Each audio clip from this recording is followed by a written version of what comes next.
Welcome back, nerds and noobs alike. If this is your first time here, I'm Epic Investing Nerd, professor by day, YouTuber by night, dork 24/7, and today I am going to provide exposition on the greatest investment innovation of all time, the stock market. While buying or selling partial ownership in a business is about as old as business itself, stocks and the stock market as we know it were invented by the Dutch in 1602, when the Dutch East India Company raised money to start itself up by selling pieces of its ownership to the public. The idea was wildly successful for both the Dutch East India Company and its investors, and the idea took off from there. So, how is a stock made? Let's say you have a business. Your business is doing okay, but you want to expand it in some way, like an additional location. It's an okay idea, but you'd need money for this, obviously. The problem is that while sales may be okay, it might be risky to fund this expansion through money from sales alone.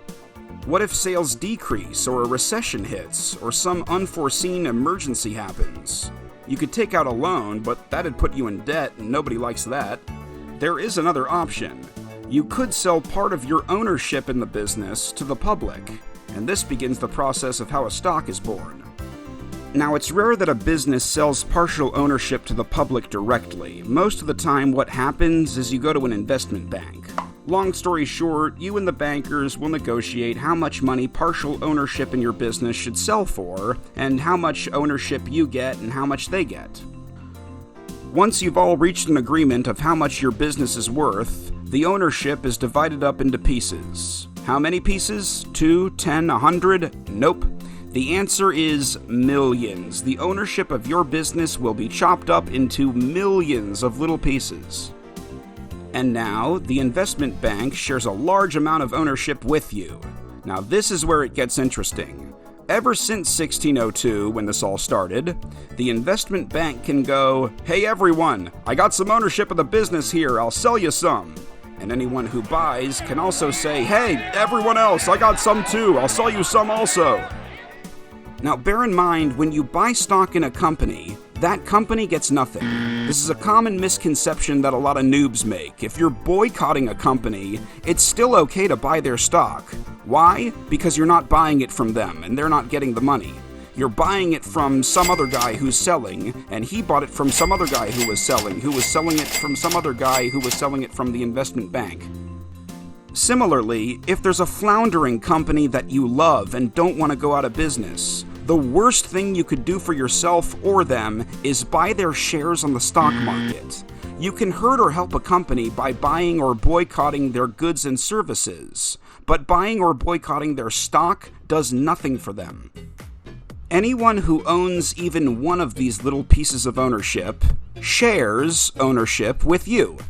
For this reason, a single unit of stock is called a share, and anyone holding a share of your company is a shareholder. Simple, right? U.S. law dictates that companies can keep their financial information private only so long as their shares aren't available for sale on the stock market. But when a company makes its shares available to the public, it must publicly publish all of its most important financial information 4 times a year. For this reason, we say that when a company becomes available on the stock market, we also call that going public. The price of a stock is determined by the price it last traded hands for. In today's online world, it's possible to know a stock's second-by-second fluctuations in market value.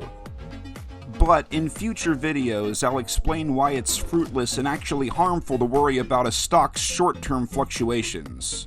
Also in future videos, I'll explain the benefits of being a shareholder in a company, and what being a shareholder does and does not entitle you to. Thanks for watching to the end. Go ahead and smash those like and subscribe buttons.